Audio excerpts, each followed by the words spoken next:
The tension in the briefing room was thick enough to cut with a knife. 37 military personnel stood at perfect attention, their uniforms crisp, their posture impeccable. All except one. Captain Rebecca Martinez remained seated, her hands folded calmly in her lap, her dark eyes steady as they met Commander William Hayes' incredulous stare. The silence stretched on, broken only by the hum of fluorescent lights overhead and the distant sound of helicopters landing on the base. What happened next would change everything at Fort Davidson, and the video footage would eventually make its way to the Pentagon, sparking a controversy that would reach the highest levels of military command. Before we jump back in, tell us where you're tuning in from, and if this story touches you, make sure you're subscribed, because tomorrow, I've saved something extra special for you. Captain Rebecca Martinez had always been different from her peers at Fort Davidson. While other officers climbed the ranks through calculated networking and careful adherence to protocol, Rebecca had earned her reputation through something far more dangerous in military circles: unwavering integrity. At 32, she was the youngest female captain on the base, with a record so spotless it practically gleamed. Her personnel file read like a textbook example of military excellence commendations for bravery during 3 tours overseas, perfect fitness scores, and a master's degree in international relations earned during her off-duty hours. The morning of March 5th started like any other at the sprawling military installation in Colorado. Rebecca arrived at her office in the Intelligence Division at 0530 hours, 2 hours before her official shift began. She preferred the quiet of the early morning, when the hallways echoed with only her footsteps and the coffee hadn't yet worn off from her pre-dawn run. Her office walls were sparse, no family photos, no personal memorabilia, just maps of various global hotspots and a single, framed certificate from her graduation at West Point. The base had been buzzing with unusual activity for weeks. Unmarked vehicles came and went at odd hours, and certain sections of the facility had been declared off-limits without explanation. Rebecca noticed these changes, filed them away in her analytical mind, but continued with her duties. She was responsible for analyzing intelligence reports from various overseas operations, compiling threat assessments, and briefing senior command on potential security risks. It was meticulous work that required absolute attention to detail and an uncompromising commitment to accuracy. Commander William Hayes had been assigned to Fort Davidson just 6 months earlier, transferred from a classified position at the Pentagon. He was a man who demanded respect through intimidation rather than earning it through competence. At 51, Hayes carried himself with the swagger of someone who believed his rank entitled him to unquestioned obedience. His arrival had brought significant changes to the base culture: longer hours, stricter protocols, and an atmosphere where questioning orders, even respectfully, was met with swift disciplinary action. The relationship between Rebecca and Commander Hayes had been strained from their first interaction. During a routine briefing in his second week, Rebecca had politely corrected an error in Hayes' assessment of a Middle Eastern operation. The correction was factual, backed by intelligence reports she had personally verified, and delivered with the utmost professionalism. But Hayes had taken it as a personal challenge to his authority. His face had flushed red, and the temperature in the room seemed to drop by several degrees as he dismissed her concerns with a curt wave of his hand. In the days that followed, Rebecca noticed subtle changes in how she was treated. Her security clearance was reviewed twice in a month, unusual for someone with her record. Assignments that should have gone to her were redirected to junior officers with less experience. Meetings were scheduled at times when she was conveniently unavailable due to other duties. It was a classic pattern of administrative retaliation, executed with the kind of precision that left no obvious fingerprints. Rebecca Martinez was not easily intimidated. She continued to perform her duties with the same meticulous attention to detail that had defined her career. When she identified discrepancies in intelligence reports, she documented them thoroughly. When she discovered security vulnerabilities in base operations, she filed detailed reports up the chain of command. Her work was always professional, always accurate, and always focused on the mission rather than personal politics. The breaking point came when Rebecca uncovered something that changed everything.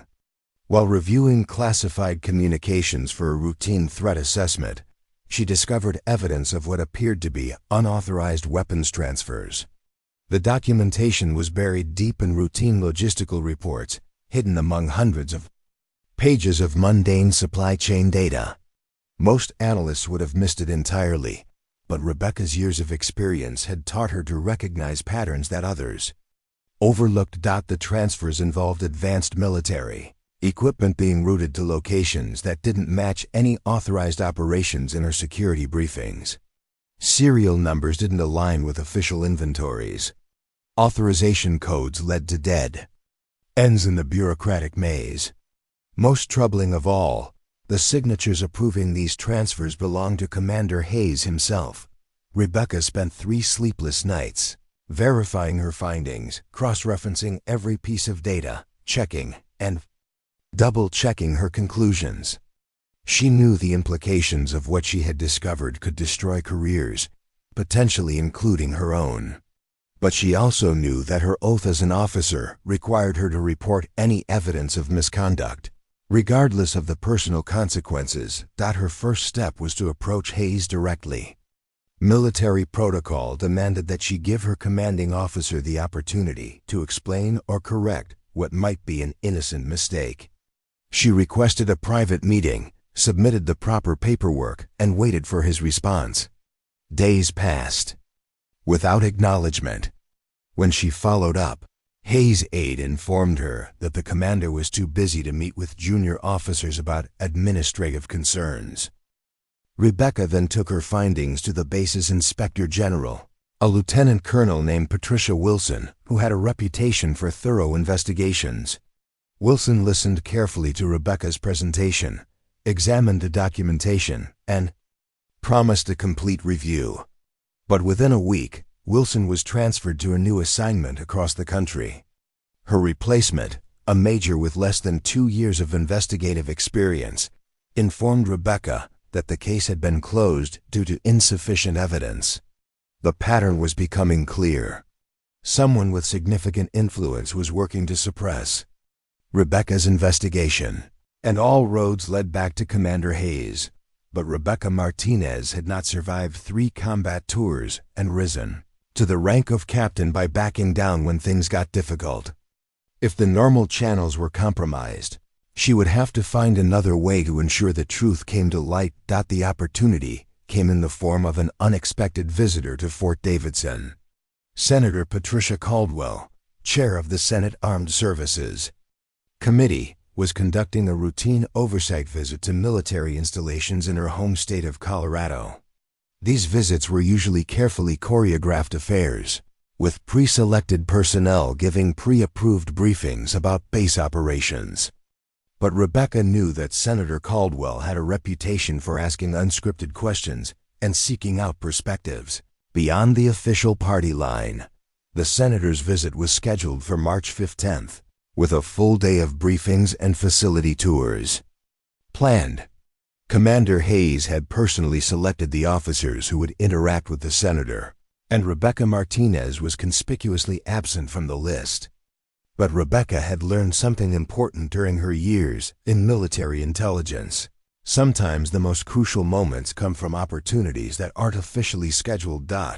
As the morning of the senator's visit arrived, Rebecca prepared for what she knew might be the defining moment of her military career. She had copies of all relevant documentation secured in her personal safe, and she had rehearsed exactly what she would say if given the chance to speak with Senator Caldwell. She understood the risks challenging a commanding officer's authority in front of a visiting dignitary could result in court-martial proceedings that would end her career and potentially land her in military prison. But Rebecca Martinez had joined the military to serve her country, not to enable corruption within its ranks.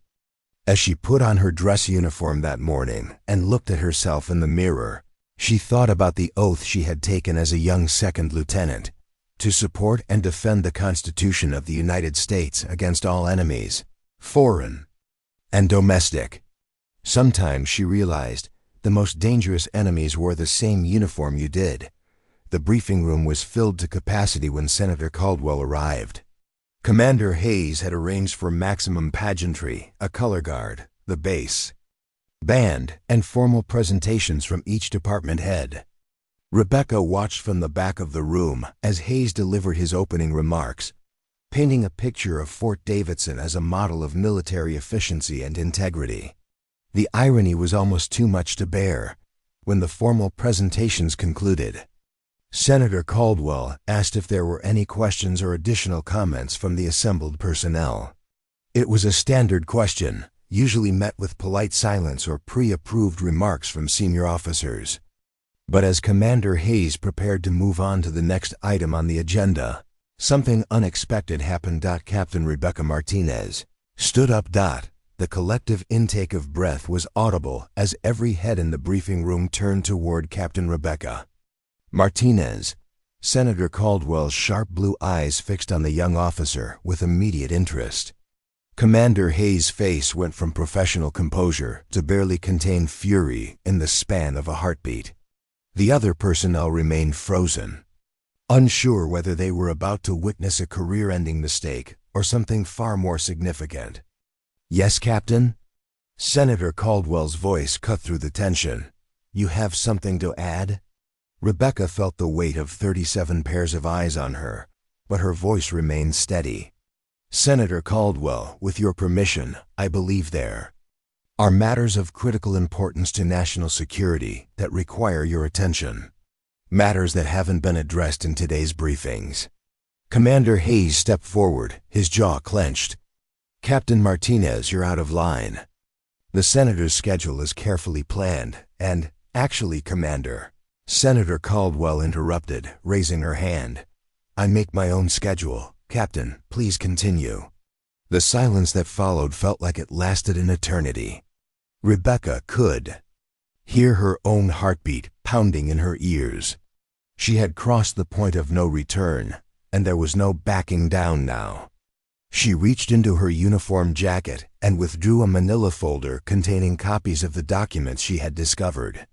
"Senator, over the past several weeks, I've uncovered evidence of unauthorized military equipment, transfers that appear to violate both federal law and military regulations.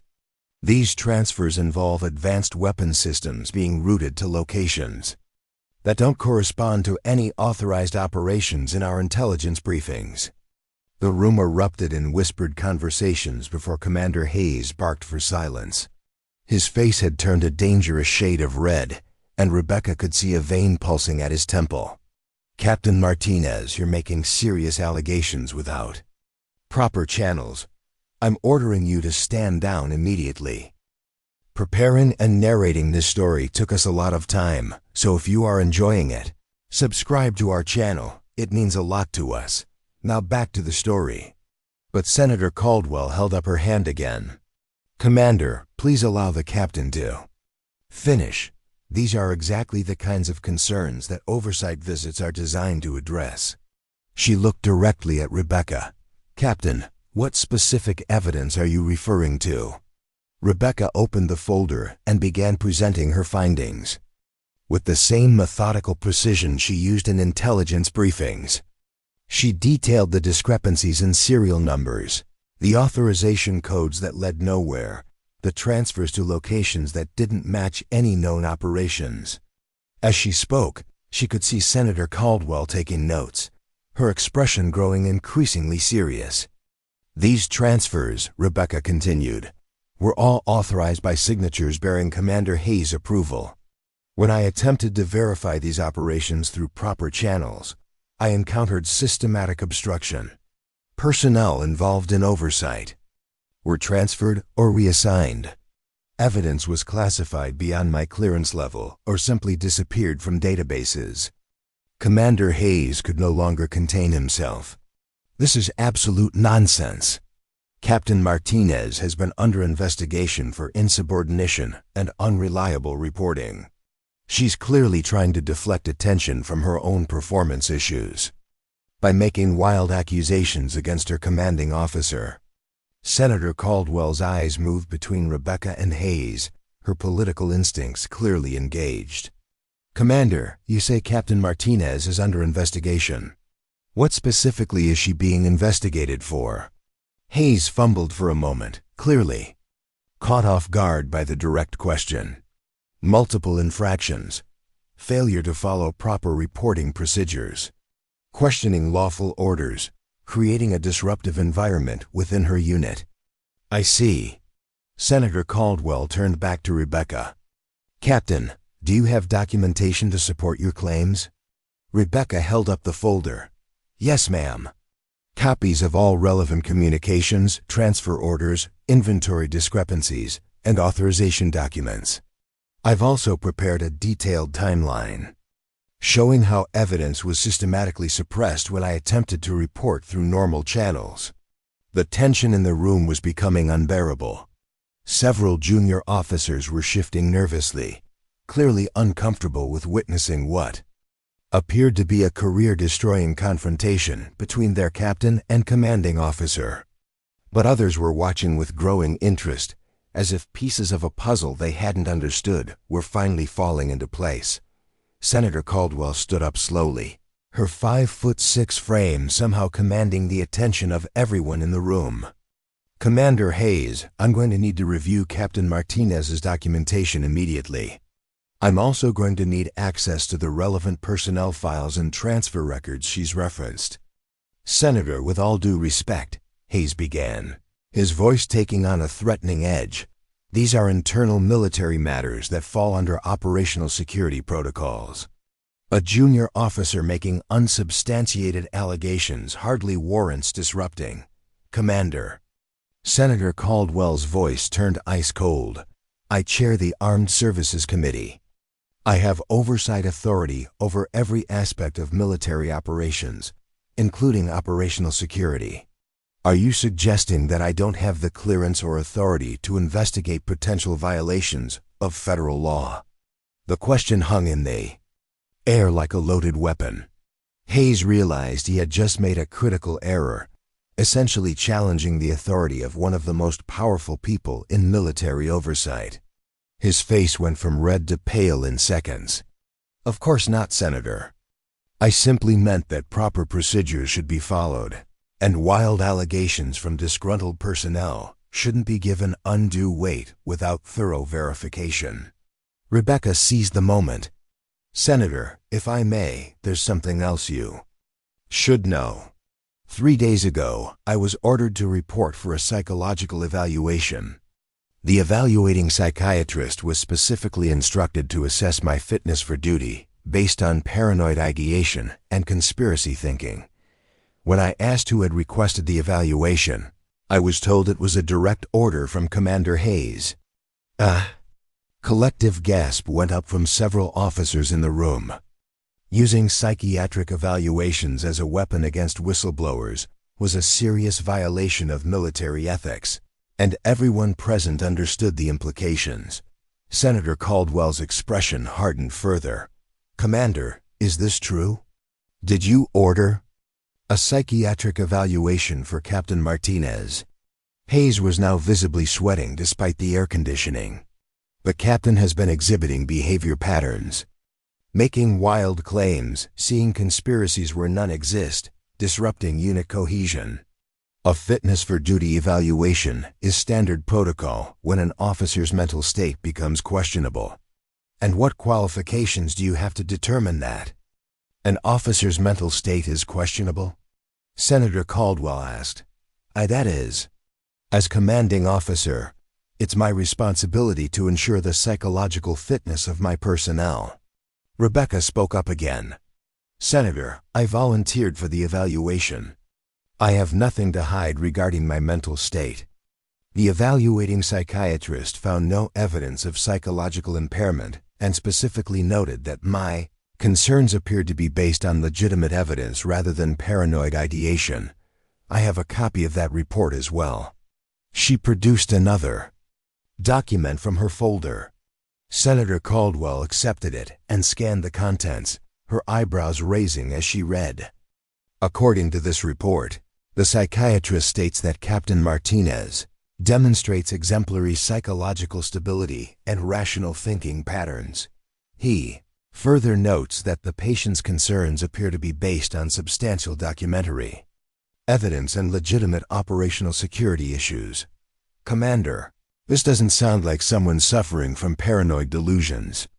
The room was now completely silent except for the barely audible hum of the ventilation system. Every officer present understood they were witnessing something unprecedented, a direct challenge to command authority, backed by documentation that appeared to support serious allegations of misconduct. Hayes made one final attempt to regain control. Senator, I don't appreciate my authority being undermined by a subordinate officer who has clearly prepared an elaborate performance designed to embarrass the command structure of this installation.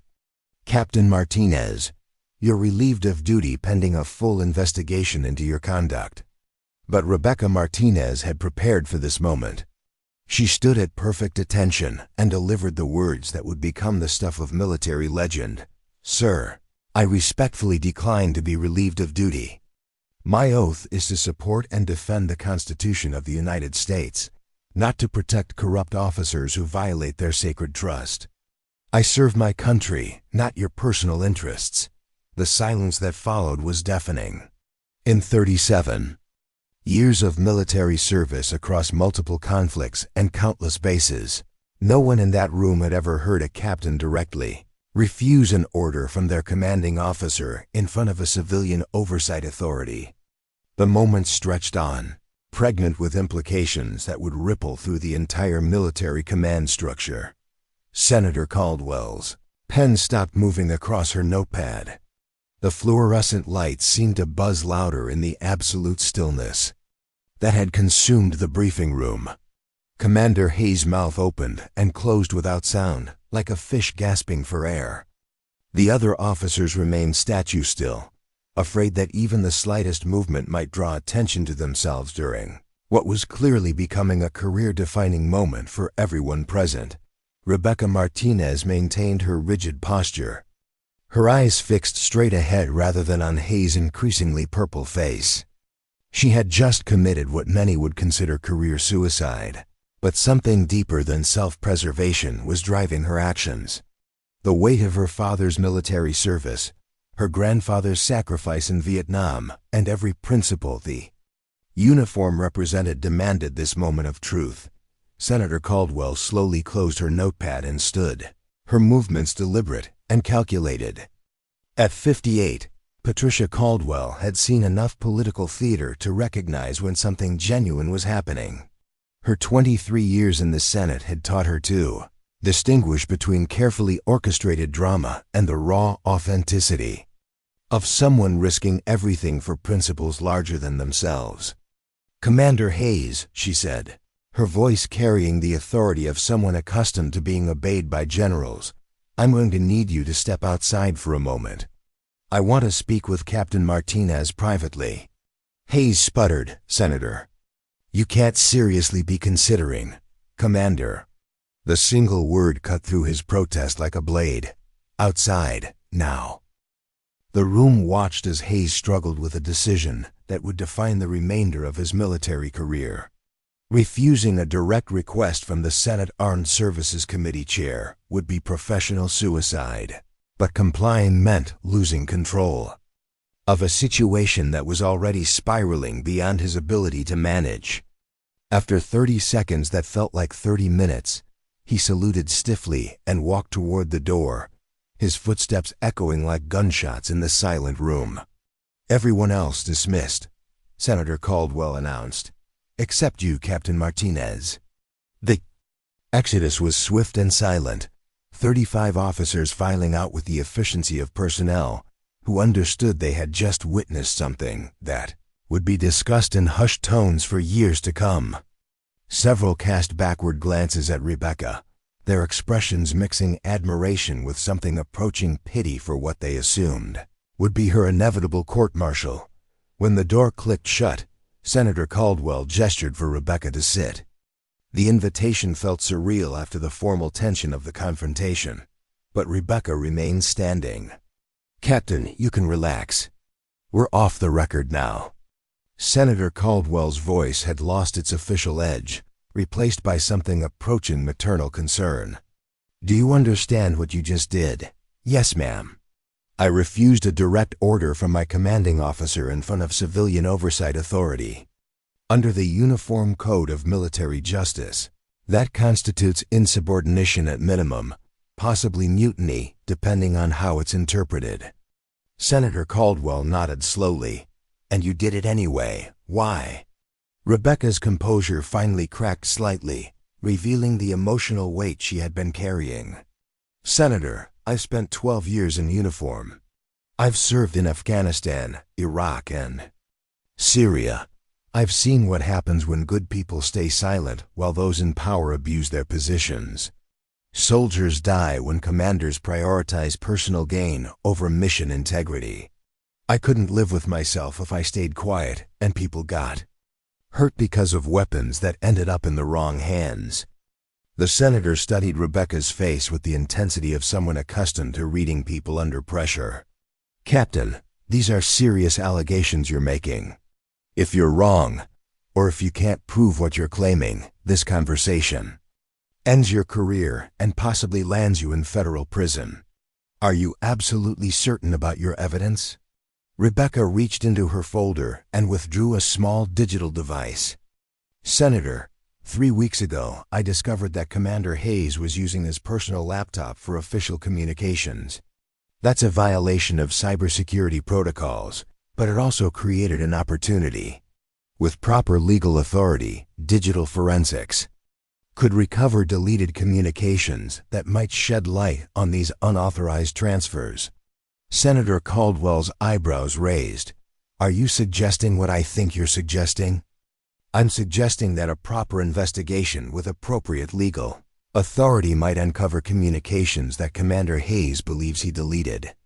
I'm also suggesting that some of those communications might involve parties outside the military chain of command." The implications hung heavy in the air. If Rebecca was right, they weren't dealing with simple military misconduct, but potentially a much larger conspiracy involving civilian contractors or even foreign interests. "Captain Martinez, I need you to understand something. If I initiate the kind of investigation you're describing, there's no going back for any of us. The Pentagon doesn't appreciate senators who dig too deeply into operational matters, even when they have every legal right to do so. My own career could be affected by how this plays out." Rebecca met the senator's gaze directly. "Ma'am, with respect, I stopped thinking about careers the moment I discovered evidence that American weapons might be ending up with people who want to kill American soldiers. Some things are more important than job security." A smile played at the corners of Senator Caldwell's mouth. "You know, Captain, you remind me of myself when I was younger and more idealistic. The difference is, you're still in a position to do something meaningful about corruption when you find it." She paused, seeming to weigh her next words carefully. "How familiar are you with the Military Whistleblower Protection Act?" "Reasonably familiar, ma'am. It provides certain protections for service members who report evidence of wrongdoing. But those protections are often more theoretical than practical." "True, but they do exist, and when properly invoked with congressional oversight, they can be quite powerful." Senator Caldwell began pacing slowly around the room. "Captain, I'm going to make you an offer. I want you to think very carefully before you answer, because once you say yes, you'll be committed to seeing this through to whatever end awaits us." Rebecca remained silent, waiting. "I'm prepared to invoke my oversight authority and launch a full investigation into the matters you've raised. I'll arrange for your protection under federal whistleblower statutes, and I'll personally ensure that you have legal representation if this leads to court-martial proceedings. In return, you'll need to testify before a closed session of the Armed Services Committee and provide every piece of evidence you've gathered." The weight of the offer settled over Rebecca like a heavy blanket. It was exactly what she had hoped for when she decided to speak up. But the reality of congressional testimony and potential legal proceedings was daunting even for someone who had faced enemy fire in 3 war zones. "Senator, I need to ask you something directly. Do you believe me? Or are you just covering your bases politically in case I'm right?" The question caught Senator Caldwell off guard, and for a moment, her political mask slipped entirely. "Captain, I've been in Washington for over 2 decades. I've heard every possible variation of conspiracy theory, cover-up allegation, and bureaucratic excuse that the human mind can devise. 90% of it is garbage produced by people with axes to grind or careers to salvage." She stopped pacing and looked directly at Rebecca. "But I've also learned to recognize the 10% that's real. And everything about your demeanor, your documentation, and your willingness to sacrifice your career tells me you're in that 10%. So yes, Captain Martinez, I believe you. The question is whether you're prepared to see this through when it gets uglier than anything you've experienced in combat." Rebecca thought about her parents, both career teachers who had instilled in her the belief that doing the right thing was more important than doing the easy thing. She thought about the soldiers she had served with overseas, men and women who trusted that their weapons and equipment were being managed by competent, honest leadership. She thought about the oath she had taken as a young officer, promising to defend the Constitution against all enemies, foreign and domestic. "Senator, I'm prepared to testify before Congress. I'm prepared to face whatever legal consequences result from my actions today. But I have one condition." Senator Caldwell raised an eyebrow. "You're hardly in a position to make conditions, Captain." "With respect, man, I think I am. My condition is that this investigation doesn't stop with Commander Hayes. If these weapons transfers are really happening, if American military equipment is being diverted for unauthorized purposes, then Hayes is probably just one piece of a larger puzzle. I want assurance that the investigation will follow the evidence wherever it leads, regardless of how high up the chain of command it goes." For the first time since entering the briefing room, Senator Caldwell smiled genuinely. "Captain Martinez, I think you and I are going to get along just fine. You have my word that this investigation will be thorough, comprehensive, and completely independent of any pressure from the Pentagon or anywhere else." She extended her hand to Rebecca. "Welcome to the most dangerous game in Washington, Captain. I hope you're ready for what comes next." As Rebecca shook the senator's hand, she realized that her military career as she had known it was over. But something new was beginning, something that might prove far more important than any individual career or personal ambition. Outside the briefing room, she could hear the murmur of voices as word of the confrontation spread through the base like wildfire. Commander Hayes was about to discover that some battles can't be won through intimidation and rank. And Captain Rebecca Martinez was about to learn that sometimes the most important victories come at the highest personal cost. The following 72 hours transformed Fort Davidson from a routine military installation into the epicenter of what would become one of the most significant military corruption scandals in recent history. Senator Caldwell had moved with the speed and precision of someone who understood that evidence has a tendency to disappear when powerful people feel threatened. By 1800 hours on March 15th, less than 6 hours after Rebecca's confrontation with Commander Hayes, a team of federal investigators from the Department of Defense Inspector General's office had arrived at the base. They came quietly, without fanfare or advance notice, driving unmarked vehicles and carrying credentials that opened doors normally sealed by operational security protocols. Leading the team was Special Agent Diana Chun, a former Marine Corps officer turned federal investigator with a reputation for methodical thoroughness and an immunity to political pressure. Rebecca found herself in the surreal position of being simultaneously under protective custody and under investigation. Senator Caldwell had arranged for her temporary reassignment to a secure facility on base, officially for her own protection, but practically to ensure she remained available for questioning. Her quarters were comfortable but monitored, her communications limited to necessary official business and brief, supervised calls to her parents. The psychological impact of her decision was beginning to settle in. For 12 years, the military had provided structure, purpose, and identity. Now she existed in a strange limbo between hero and traitor, depending on who was making the assessment. Some junior officers who passed her in the corridors offered subtle nods of support, while others averted their eyes entirely, unwilling to be associated with someone who had challenged the fundamental hierarchy that held military culture together. Commander Hayes had vanished from public view within hours of the confrontation. Officially, he was on administrative leave pending the investigation, but rumors spread through the base like wildfire. Some claimed he had been arrested in the middle of the night. Others insisted he had been seen leaving the base in civilian clothes with several suitcases. The truth was more mundane but equally telling. He had been confined to his quarters with his security clearance suspended and his communications monitored. Special Agent Chun's first interview with Rebecca lasted 14 hours, broken only by mandatory rest periods and meals. The agent's approach was clinical, methodical, and exhaustingly thorough. She began not with Rebecca's allegations against Hayes, but with her entire military career, examining every assignment, every evaluation, every commendation and disciplinary action dating back to her academy days. "Captain Martinez," Chun said during their third session, her voice neutral but her eyes sharp, "I've reviewed your personnel file extensively. Your record is remarkably clean.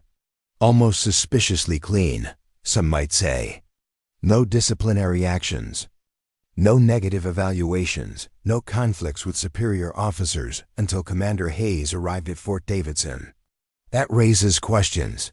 Rebecca understood the implication. "You're wondering if I'm some kind of sleeper agent or if I've been building a perfect record to give credibility to false allegations when the time came. The thought has occurred to me. Extraordinary accusations require extraordinary scrutiny, not just of the accused, but of the accuser." Chun leaned back in her chair, studying Rebecca's face. "Tell me about your relationship with Lieutenant Colonel James Morrison." The name hit Rebecca like a physical blow. Morrison had been her commanding officer during her second tour in Afghanistan. A career soldier with 30 years of experience who had become something of a mentor to her. He had been killed by an IED 3 months before the end of their deployment, a loss that had affected Rebecca more deeply than she typically allowed herself to feel about casualties. "Lieutenant Colonel Morrison was my commanding officer in Kandahar from 2019 to 2020. He was killed in action on February 18, 2020. I'm not sure what relevance this has to the current investigation." Chun consulted her notes. According to witness statements from that deployment, Morrison was investigating irregularities in weapons accountability when he was killed. Some of his fellow officers believed he had discovered evidence of equipment being diverted from official inventory. His investigation files were classified after his death and never completed. The connection hit Rebecca like lightning. Morrison's investigation, left unfinished after his death, might have uncovered the same pattern of unauthorized transfers she had discovered at Fort Davidson. If so, the corruption she had exposed could be part of a much larger network, one that had been operating for years. "Agent Chun, I was never directly involved in Lieutenant Colonel Morrison's investigation. He played his cards close to his chest, especially when it came to sensitive matters. But I remember him being frustrated about equipment accountability. In the weeks before he was killed, he spent a lot of time reviewing logistics reports and asking questions about supply chain management. Did he ever discuss his concerns with you?" Rebecca closed her eyes, trying to recall conversations from 5 years earlier. Once, maybe 2 weeks before he died. He said something about how wars could be lost not by enemy action, but by corruption that rotted the military from within. He seemed to think someone was stealing equipment and selling it on the black market, but he never gave me specifics. Chun made more notes. Captain, I'm going to share something with you that's classified at the highest levels. Lieutenant Colonel, Morrison's investigation wasn't just about missing equipment in Afghanistan. He had identified a pattern of diversions at multiple installations across 3 different theaters of operation. His death effectively ended that investigation, but not before he had compiled significant evidence. The room seemed to spin around Rebecca as the implications became clear. Morrison hadn't been just another casualty of war, he had been killed. While investigating the same corruption network that Commander Hayes appeared to be part of. The timing of his death, just as he was closing in on evidence, might not have been coincidental. Are you suggesting that Lieutenant Colonel Morrison was murdered to silence his investigation? I'm suggesting that we're dealing with something much larger than simple base-level corruption, Chun replied carefully. The evidence you've provided about Commander Hayes appears to be part of a systematic operation that has been running for at least 5 years, possibly longer. Your mentor may have died because he got too close to exposing it. The weight of this revelation was staggering. Rebecca had thought she was exposing one corrupt commander, but she had apparently stumbled into a conspiracy that might have cost Morrison his life and could involve personnel at multiple levels of military leadership. Over the following days, the investigation expanded rapidly. Digital forensics experts arrived to examine Hayes' communications equipment. Accounting specialists began auditing supply chain records dating back several years. Intelligence analysts started mapping potential connections between missing equipment reports and known black market activities in various conflict zones. The breakthrough came on March 20th, when forensic examination of Hayes' personal laptop yielded a treasure trove of encrypted communications. The encryption was military grade, but the forensics team had access to resources that could crack it, given sufficient time and computing power. What they found painted a picture of corruption that extended far beyond Fort Davidson. Agent Chun called Rebecca for an emergency briefing at 03:00 hours. The secure conference room was equipped with multiple monitors displaying network diagrams, financial records, and communication logs. The scope of what they had uncovered was breathtaking in its audacity and terrifying in its implications. Captain Martinez, what we've discovered validates your worst fears, and then some. Commander Hayes was part of a network that has been diverting military equipment for at least 7 years. The operation involved personnel at no fewer than 12 different installations across 4 countries. The total value of diverted equipment exceeds $200 million. Rebecca stared at the displays showing the network connections. Names, dates, locations, and equipment serial numbers created a web of corruption that touched virtually every aspect of military logistics operations. Who's behind it? She asked. That's where it gets complicated. The network appears to be organized around a private military contracting company called Blackstone Security Solutions. They have legitimate contracts with the Department of Defense, but they've been using those contracts as cover for systematic theft and resale of military equipment.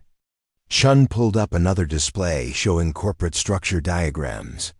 Blackstone is ultimately owned by a consortium of investors, some of whom have connections to defense industry executives and retired military officers. We're talking about people with the access and influence necessary to orchestrate something of this magnitude. The scale was overwhelming, but Rebecca forced herself to focus on the immediate implications. What about Lieutenant Colonel Morrison?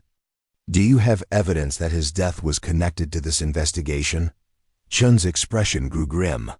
We found communications between Hayes and his contacts at Blackstone, discussing the Morrison problem 3 weeks before his death. There are references to neutralizing the threat and permanent solutions. We can't definitively prove that Morrison was murdered, But the circumstantial evidence is compelling. The room fell silent as the full horror of the situation became clear. Rebecca had not just exposed corruption, she had potentially uncovered evidence of murder, committed to protect a massive criminal conspiracy within the U.S. military. Morrison, her mentor and friend, had likely died because he had discovered what she had discovered. Agent Chun, how high does this go? Are we talking about generals, Pentagon officials? That's still under investigation, but we have preliminary evidence suggesting involvement at the flag officer level. At least 2 generals and an admiral appear to have connections to Blackstone Security Solutions, either through consulting arrangements or family members on their payroll. This could reach the very top of military leadership. Rebecca felt overwhelmed by the scope of what she had unleashed. Her simple decision to report suspicious transfer orders had exposed a criminal conspiracy that threatened the integrity of the entire military supply chain. Soldiers in combat zones had been put at risk because equipment intended for their use had been stolen and sold for profit. What happens now? She asked. Now we build an airtight case. Senator Caldwell has arranged for congressional hearings to begin next week. But we need to be absolutely certain of our evidence before we start making public accusations against senior military officers. The political fallout from this is going to be enormous. Chun pulled up one final display, showing a complex timeline of events stretching back nearly a decade. Captain, I want you to understand something. Your decision to speak up may have prevented something catastrophic. We found communications suggesting that Blackstone was planning to expand their operations into classified weapon systems. If they had succeeded, they could have compromised national security in ways that would make their current crimes look insignificant. The briefing continued for another 2 hours, with Rebecca learning details about the network's operations that made her sick to her stomach. Equipment meant to protect American soldiers had been diverted to black markets where it could end up in the hands of terrorists or hostile foreign governments. Men and women serving their country had been betrayed by the very system they trusted.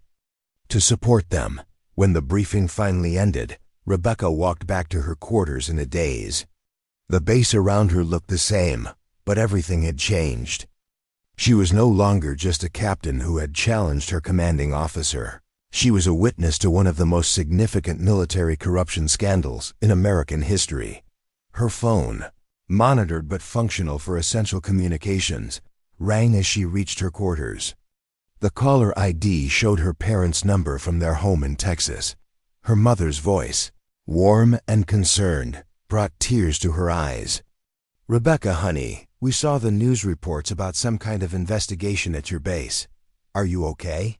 She had forgotten that news of the investigation would have leaked to the media by now. Military corruption scandals were the kind of story that reporters loved, especially when they involved dramatic confrontations and whistleblower allegations. "I'm fine, Mom. I can't talk about the details, but I want you to know that I'm doing the right thing. It might get difficult for a while, but I'm okay. We're proud of you, sweetheart. Your father says to tell you that sometimes doing the right thing is the hardest thing, but it's always worth it in the end." After she hung up, Rebecca sat on her narrow military issue bed and tried to process everything that had happened. 5 days ago, she had been a routine intelligence officer with a spotless record and a predictable future. Now she was at the center of a scandal that could reshape military procurement and end the careers of some of the most senior officers in the armed forces. But as she thought about Lieutenant Colonel Morrison, about the soldiers who had been put at risk by diverted equipment, about the betrayal of everything the uniform was supposed to represent, she knew she had made the right choice. Some things were more important than careers, more important than personal safety, more important than the comfortable predictability of following orders without question. Tomorrow would bring congressional testimony, media scrutiny, and probably death threats from people who profited from the corruption she had exposed.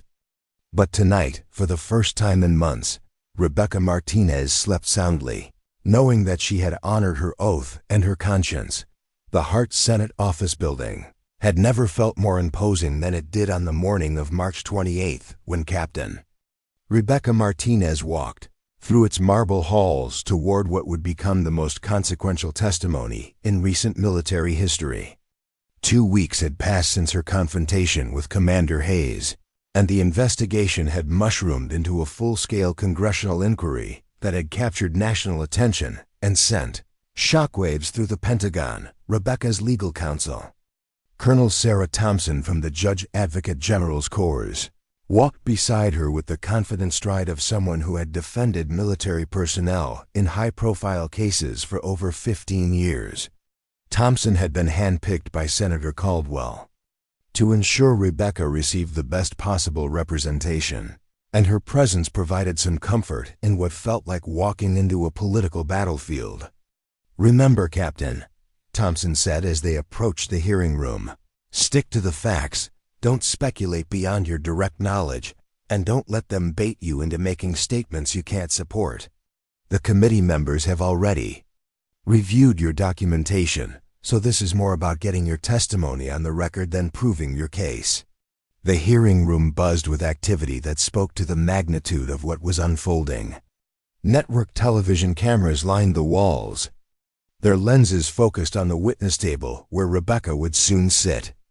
Journalists filled the gallery, their laptops open and fingers poised over keyboards. Pentagon officials occupied an entire section, their faces grim as they prepared to watch one of their own testify about systemic corruption within their organization. Senator Caldwell called the hearing to order with the gravity befitting what everyone understood to be a historic moment. The Senate Armed Services Committee had conducted thousands of hearings over the decades, but rarely had they dealt with allegations of corruption that reached so deeply into military leadership while involving such vast sums of money and potential threats to national security.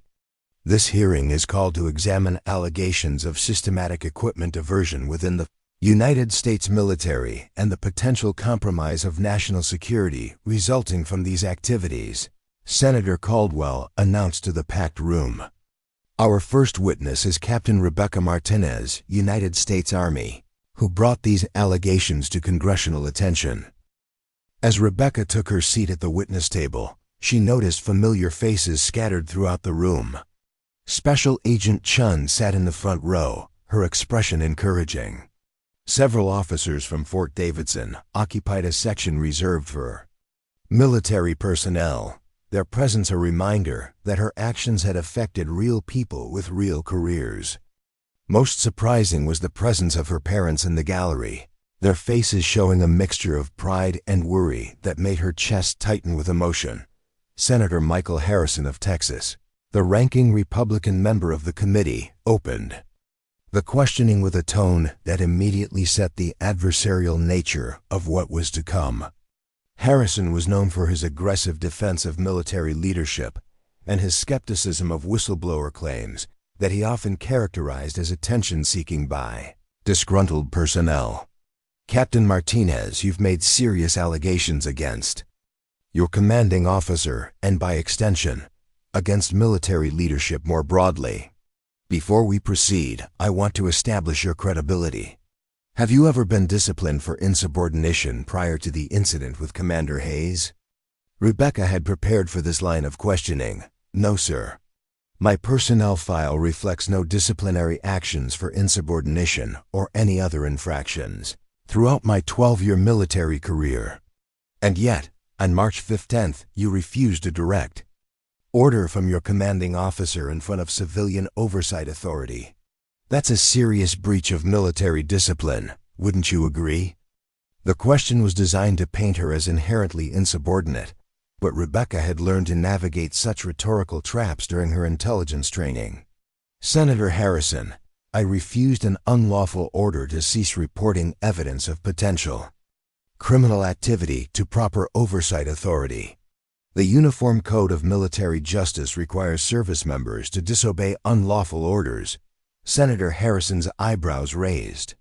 "You determined in the moment that Commander Hayes' order was unlawful?" That's quite a judgment call for a captain to make about a superior officer's command. Sir, with respect, when a commanding officer orders a subordinate to stop reporting evidence of criminal activity to congressional oversight, that order violates federal law and military regulations. My oath requires me to support and defend the Constitution, which includes cooperating with legitimate congressional investigations.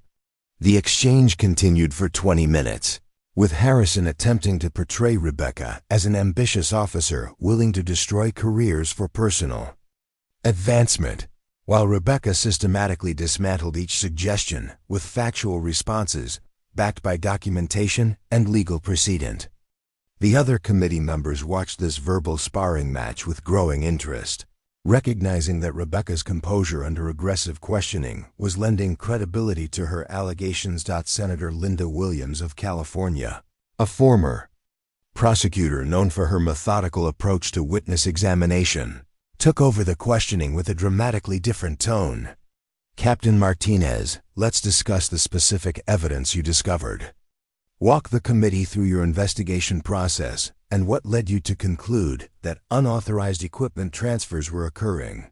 For the next hour, Rebecca detailed her discoveries with the precision of an intelligence briefing.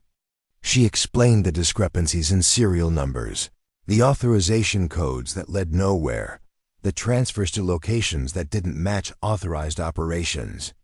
Her presentation was methodical, factual, and devastating in its implications.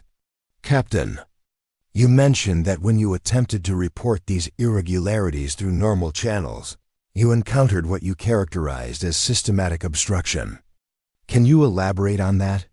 Rebecca described the transfer of Lieutenant Colonel Wilson, the closure of her complaint due to insufficient evidence, and the psychiatric evaluation ordered by Hayes. Each detail painted a picture of an organization actively working to suppress evidence of wrongdoing. Senator James Mitchell of Arizona, a former Air Force officer himself, leaned forward with obvious interest.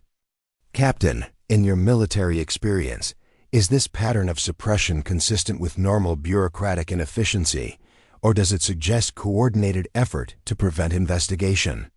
Sir, in my experience, bureaucratic inefficiency is random and inconsistent. What I encountered was systematic and targeted. Every attempt to investigate or report was met with specific countermeasures designed to discredit me or remove oversight personnel. That suggests coordination and prior planning. The most dramatic moment came when Senator Caldwell introduced evidence that had been classified until that morning. Large monitors around the room displayed communication logs recovered from Commander Hayes' digital devices showing conversations with individuals identified only by code names. Captain Martinez, I want you to look at these communications recovered from Commander Hayes' personal laptop. Do any of these equipment serial numbers match items you identified in your investigation? Rebecca studied the displays, recognizing immediately the implications of what was being shown. Yes, ma'am. These serial numbers correspond to advanced targeting systems, encrypted communication equipment, and night vision technology that were reported as transferred to training facilities that, upon investigation, don't actually exist. And the financial figures shown in these communications, what do they suggest to you? They suggest that military equipment worth millions of dollars was being sold through unauthorized channels, with proceeds being distributed among network participants. Senator Williams picked up the questioning thread. Captain, you've reviewed the expanded investigation findings. In your assessment, could this level of systematic diversion occur without knowledge at senior military leadership levels? Rebecca had dreaded this question because it forced her to make conclusions that would implicate officers far above her pay grade. Senator, the systematic nature of these diversions, the ability to create false authorization codes, and the capability to manipulate inventory databases suggests involvement by personnel with significant access to military logistics systems. That level of access typically exists only at senior command levels. The room erupted in whispered conversations as the implication became clear, Rebecca was suggesting that the corruption involved general officers, potentially at the Pentagon level. Several military officers in the gallery shifted uncomfortably. Understanding that careers were being destroyed with every sentence, the most emotionally difficult moment came when Senator Caldwell introduced evidence related to Lieutenant Colonel Morrison's death. Rebecca had known this was coming, but seeing Morrison's photograph displayed on the monitors brought tears to her eyes that she fought to control. Captain Martinez, who served under Lieutenant Colonel James Morrison in Afghanistan. Were you aware at the time that he was investigating equipment accountability issues similar to what you discovered at Fort Davidson? Not specifically, no ma'am. Lieutenant Colonel Morrison kept his investigations compartmentalized for security reasons. I was aware that he was concerned about equipment accountability, but I didn't know the full scope of his investigation until Agent Chun briefed me on the recovered communications. Captain, having reviewed those communications, do you believe Lieutenant Colonel Morrison's death was connected to his investigation? The question hung in the air like a loaded weapon. Rebecca understood that her answer would make headlines and potentially trigger criminal investigations that could reach the highest levels of military command. Senator, I can't prove that Lieutenant Colonel Morrison was murdered to silence his investigation. But the timing of his death, combined with the communications recovered from the Blackstone Security Network discussing the Morrison problem and permanent solutions, creates a pattern that demands further investigation. The room fell completely silent. Rebecca had just suggested that a decorated lieutenant colonel may have been murdered to cover up military corruption, and that suggestion was now part of official congressional testimony that would be scrutinized by federal investigators and international media. Senator Harrison attempted to discredit this testimony during his follow-up questioning. Captain Martinez, you're making extraordinary accusations about the death of a fellow officer based on circumstantial evidence and speculation, don't you? Think Lieutenant Colonel Morrison's family deserves better than conspiracy theories about his sacrifice? The question was designed to make Rebecca appear disrespectful to a fallen officer's memory, but it backfired spectacularly. Rebecca's composure finally cracked, not with weakness, but with righteous anger that gave her words tremendous power. Senator Harrison, Lieutenant Colonel Morrison was my mentor, my commanding officer, and someone I respected more than almost anyone I've served with.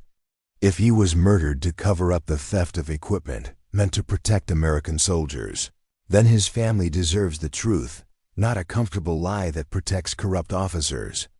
Every soldier who has died because they didn't have the equipment that was stolen from them deserves better than our willingness to ignore evidence because it's politically inconvenient.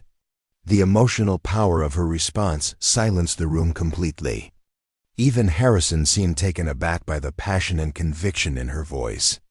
Rebecca had transformed from a witness making accusations into a soldier demanding justice for fallen comrades, and the impact was devastating to anyone trying to portray her as a disgruntled attention seeker. Senator Caldwell concluded the hearing with a statement that would define the political response to the scandal.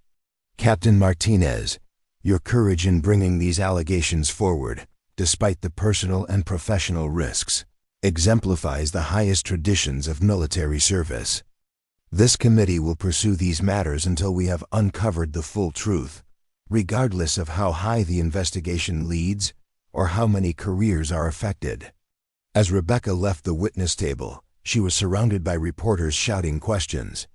But her legal counsel quickly escorted her through the crowd toward a secure exit. The testimony was over, but the real consequences were just beginning. Within hours, news networks would be running continuous coverage of the Pentagon Papers 2.0 and calling for investigations that could reshape military leadership. Walking through the marble corridors of the Hart Building, Rebecca reflected on how completely her life had changed. 2 weeks earlier, she had been an anonymous intelligence officer with a comfortable, predictable career. Now she was the most famous military whistleblower since Daniel Ellsberg. with her face on magazine covers and her testimony being analyzed by experts around the world. But as she thought about Lieutenant Colonel Morrison, about the soldiers who had been betrayed by corrupt leadership, about the oath she had taken to defend the Constitution, she knew that fame and notoriety were irrelevant. She had done what her conscience and her duty required, and whatever came next, she would face it with the same integrity that had brought her to this moment. The real battle was just beginning, but Rebecca Martinez had already won the war for her own soul. 6 months after her congressional testimony, Rebecca Martinez stood in the cramped offices of the Government Accountability Institute in downtown Washington, D.C., reviewing the final draft of what would become the most comprehensive report on military corruption in American history. The organization, a nonpartisan watchdog group, had offered her a position as senior defense analyst after her military career ended in ways she never could have anticipated. The aftermath of her testimony had unfolded like a carefully orchestrated domino effect, with each revelation triggering investigations that exposed deeper layers of corruption. The Blackstone Security Solutions network had proven to be even more extensive than initially suspected, with tentacles reaching into defense contractors, congressional staff members, and retired military officers who had leveraged their security clearances for personal profit.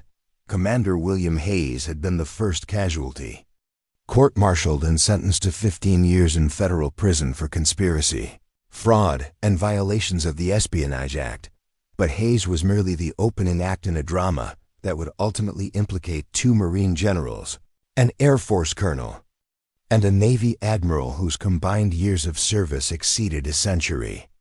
The trials had captivated national attention for months, with each proceeding revealing new details about how systematic corruption had compromised military readiness and potentially endangered American personnel overseas.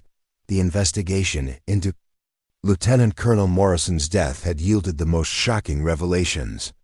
Digital forensics experts, working with intelligence agencies that Rebecca couldn't name publicly, had recovered communications that painted a clear picture of premeditated murder disguised as combat casualty.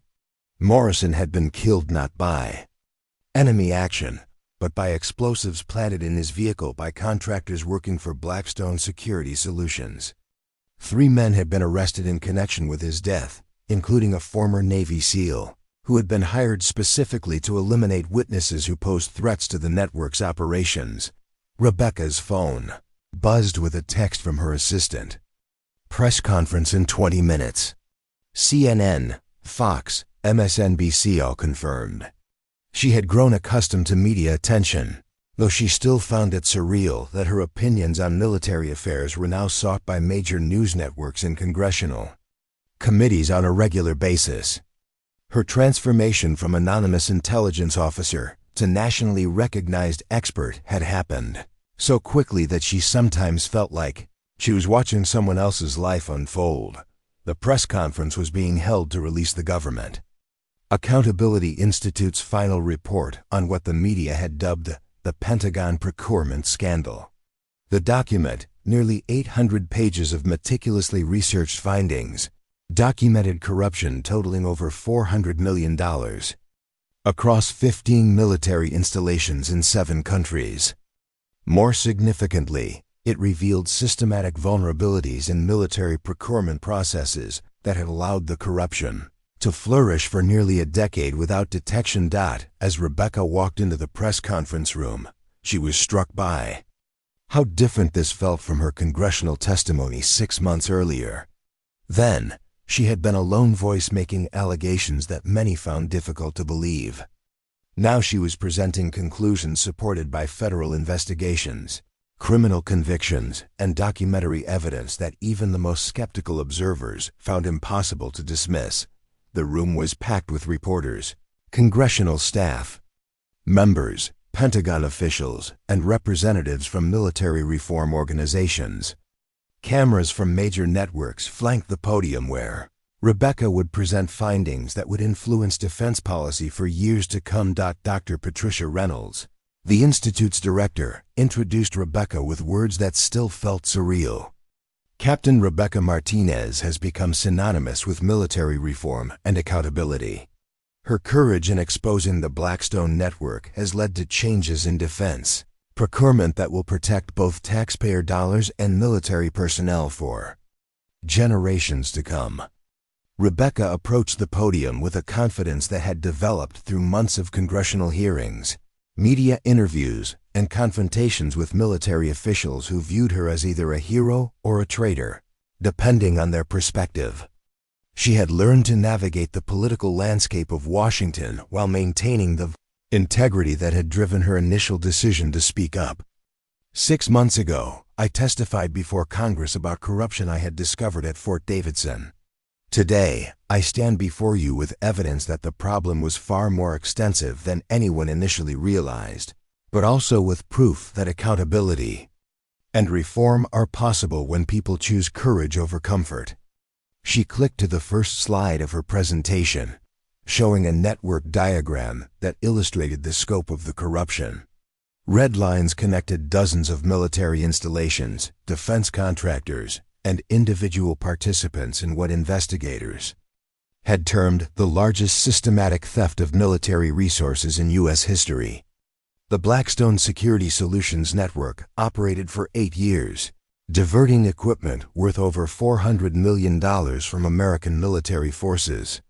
This equipment included advanced targeting systems that ended up in the hands of terrorists organizations, encrypted communication devices that compromised operational security, and medical supplies that should have been available to treat wounded soldiers.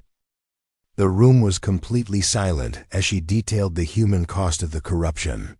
Investigations had revealed that at least 17 American casualties in Afghanistan and Iraq could be directly attributed to equipment shortages caused by the systematic theft. Soldiers had died because night vision equipment intended for their use had been sold on black markets. Others had been wounded because medical supplies had been diverted to maximize profits for corrupt officers and their civilian accomplices. But this report is not just about documenting past failures.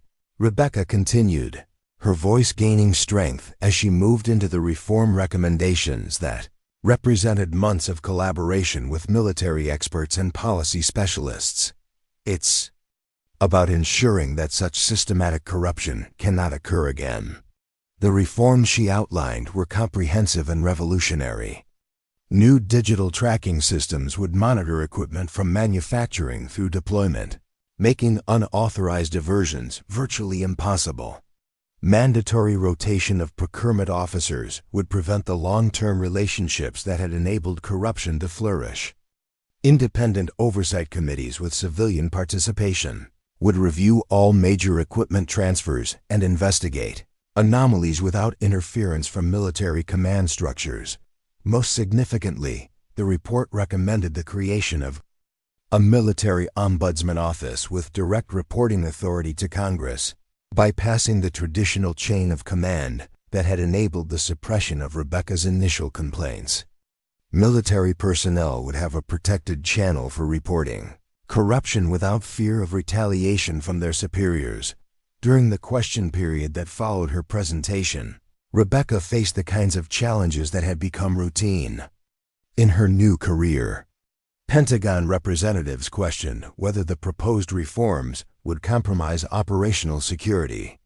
Defense contractors worried about increased oversight affecting their profitability. Congressional staff members asked about implementation costs and political feasibility, but the most pointed question came from a military journalist who had covered the scandal from its beginning.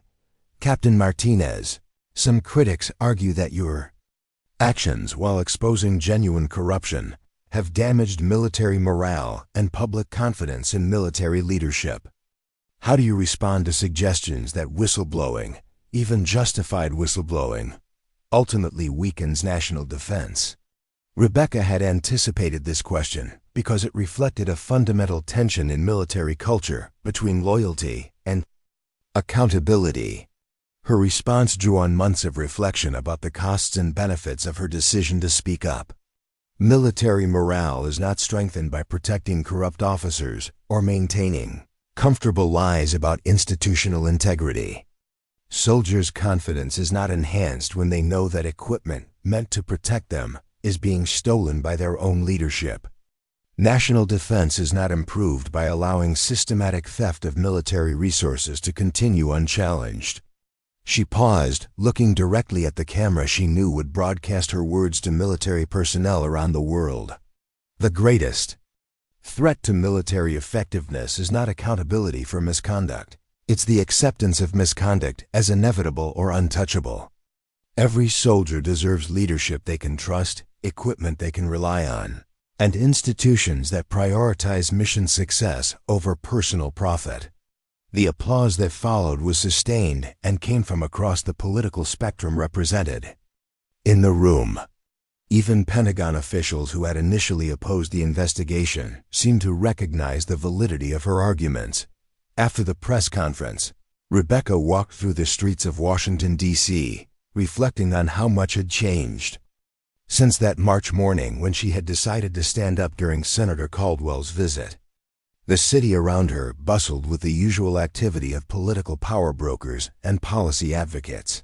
But she felt a sense of purpose that had been missing during her final months in uniform. Her phone rang as she reached the Lincoln Memorial, where she often came to think about the costs of integrity and the responsibilities of citizenship.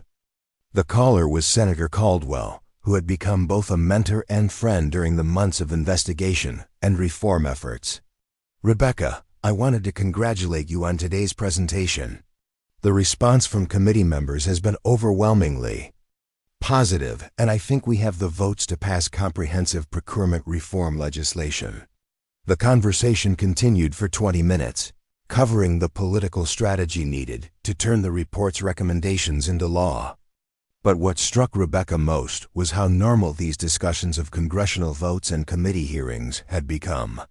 6 months earlier, she had been a military officer whose primary concerns were intelligence reports and base operations.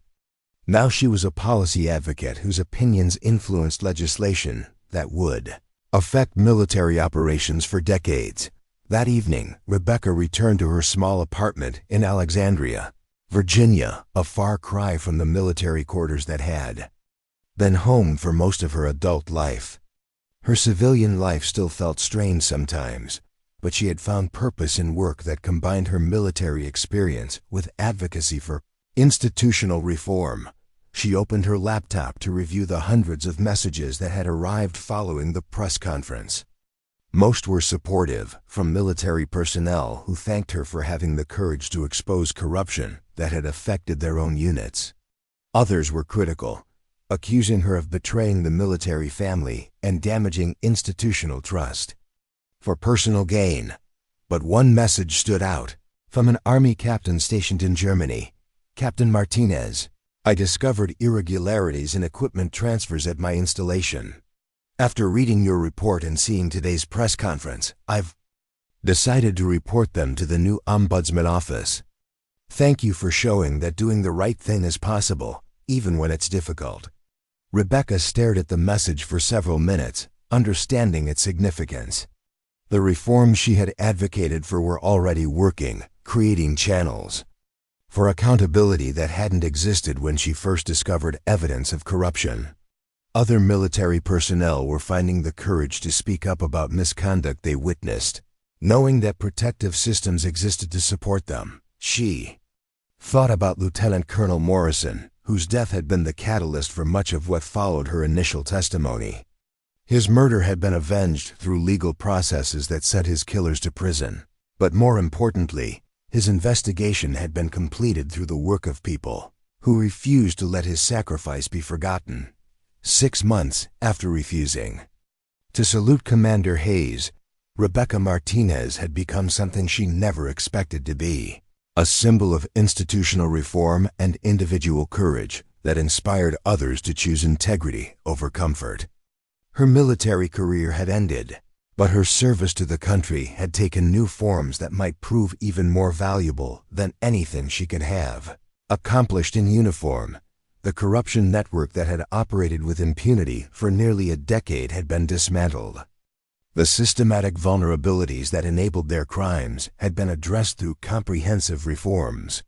Military personnel now had protected channels for reporting misconduct without fear of retaliation. Most importantly, the culture of unquestioning obedience that had allowed corruption to flourish was being replaced by one that valued accountability as essential to effective military operations.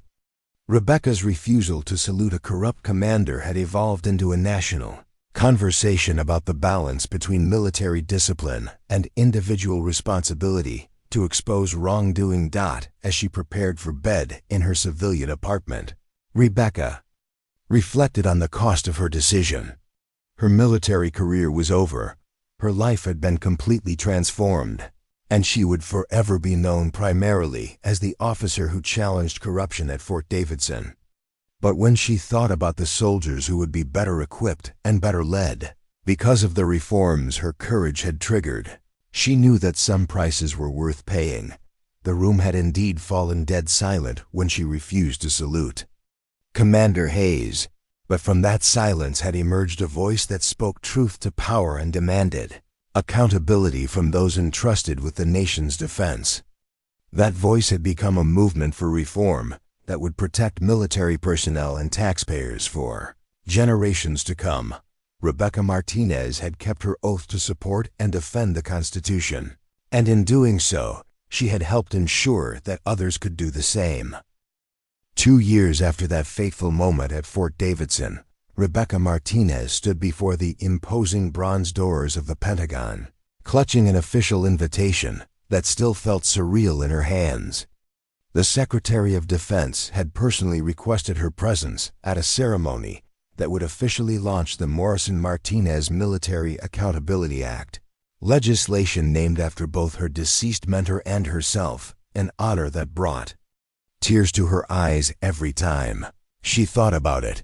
The Pentagon corridors buzzed with the usual activity of America's defense headquarters, but today felt different. Officers who passed Rebecca in the hallways nodded respectfully, recognizing the woman whose actions had fundamentally changed how military procurement operated. Some still viewed her with skepticism, but most had come to understand that her courage had strengthened rather than weakened military institutions.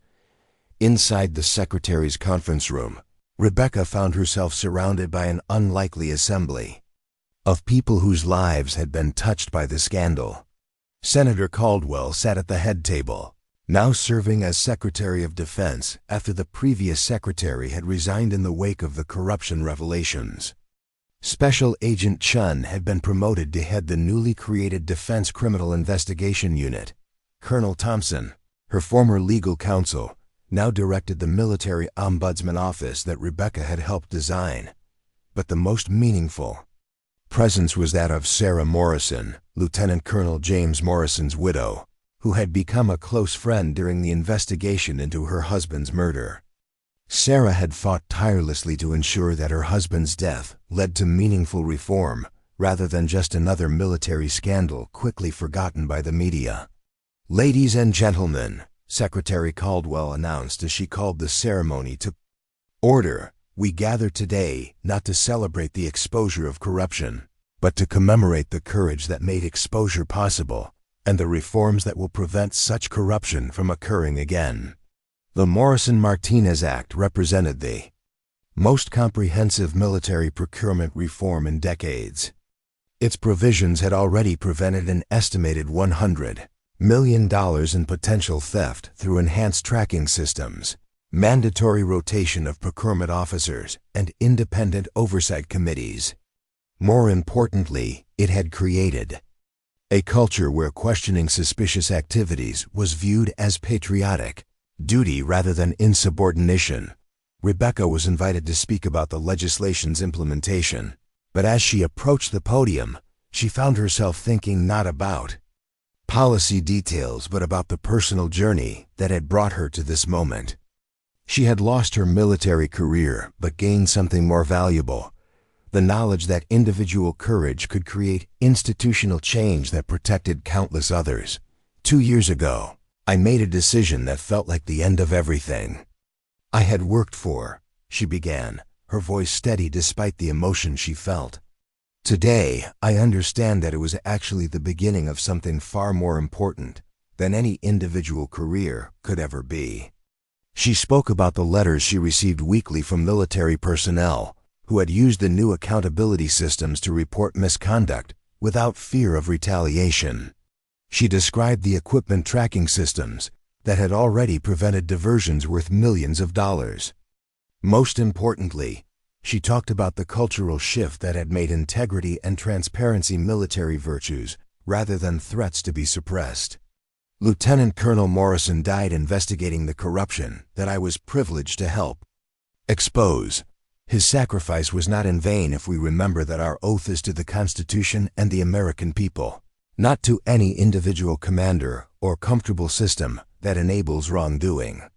The ceremony concluded with the unveiling of a memorial plaque dedicated to Morrison and the 17 soldiers whose deaths had been linked to equipment shortages caused by the systematic theft. Rebecca stood with Sarah Morrison as they read. The inscription, "In memory of those who died because equipment meant to protect them was stolen by those sworn to serve beside them. May their sacrifice ensure that such betrayals never occur again." Following the ceremony, Rebecca walked through Arlington National Cemetery with Sarah Morrison, visiting the grave of the man whose investigation had started everything. The white headstone bore Morrison's name, rank, and years of service, but Rebecca knew that his most important contribution couldn't be captured in marble. It was living on in the reforms that bore his name and the culture of accountability that his death had helped create. "James would be proud of what you've accomplished," Sarah said as they stood before the grave. "He always believed that the military's greatest strength was its ability to reform itself when good people had the courage to demand better." Rebecca placed a small American flag beside the headstone, a tradition she had maintained for 2 years. "I just wish he could have seen the changes. He deserved to know that his investigation led to something meaningful." As evening fell over Washington, D.C., Rebecca returned to her office at the Government Accountability Institute, where she was working on her next project, a comprehensive study of contractor oversight in overseas operations. The Blackstone scandal had revealed vulnerabilities that extended beyond equipment theft into areas of operational security and personnel safety that demanded continued attention. Her computer displayed dozens of messages from military personnel around the world, seeking advice on reporting procedures or thanking her for creating systems that allowed them to serve with integrity. Each message reinforced her conviction that leaving the military had been the right choice, even though part of her would always miss the camaraderie and sense of purpose that came with wearing the uniform. Message caught her attention. From a young lieutenant stationed in South Korea. "Ma'am, I discovered irregularities in fuel supply contracts at my base. Thanks to the Morrison-Martinez Act, I was able to report them through the Ombudsman Office without fear of retaliation. The investigation resulted in the arrest of 2 contractors and the recovery of stolen fuel worth over $2 million. Thank you for making it possible for people like me to do the right thing." Rebecca smiled as she read the message, understanding that this was the real measure of success, not the media attention or congressional praise, but the knowledge that her actions had created systems that empowered others to serve with integrity. The lieutenant in South Korea would never face the isolation and uncertainty that Rebecca had experienced because protective mechanisms now existed to support military personnel who chose courage over comfort. Her phone buzzed with a text from her parents who were visiting Washington for the Pentagon ceremony. "Dinner at 7? Dad wants to hear about your next crusade." Her relationship with her family had deepened during the 2 years since Fort Davidson, as they had supported her through congressional testimony, media scrutiny, and the difficult transition from military to civilian life. As she prepared to leave the office, Rebecca caught her reflection in the window overlooking the Potomac River. The woman looking back was different from the captain, who had discovered suspicious transfer orders 2 years earlier. The military bearing remained, But there was a confidence and sense of purpose that came from knowing she had chosen principle over personal security and had been proven right by events. The scandal that had begun with Rebecca's refusal to salute Commander Hayes had ultimately resulted in the prosecution of 37 military personnel and civilian contractors, the recovery of equipment worth hundreds of millions of dollars, and reforms that would protect military readiness for generations. But more importantly, it had demonstrated that individual integrity could overcome institutional corruption when, supported by courage and persistence, Rebecca Martinez had answered the question that every person faces when confronted with wrongdoing. Do you stay silent and hope someone else will act, or do you speak up despite the personal cost? Her answer had changed not just her own life, but the lives of countless military personnel who would serve in an institution made stronger by accountability and transparency. The room had indeed fallen dead silent when she refused to salute Commander Hayes, but from that silence had emerged a voice that demanded integrity from those entrusted with the nation's defense. That voice had become a movement for reform that would echo through military history as proof that doing the right thing, however difficult, was always worth the cost. 2 years later, Rebecca Martinez could look back on that moment with pride, knowing that her refusal to salute a corrupt commander had honored the very best traditions of military service. Up next, you've got 2 more standout stories right on your screen. If this one hits the mark, you won't want to pass these up. Just click and check them out. And don't forget to subscribe and turn on the notification bell so you don't miss any upload from us.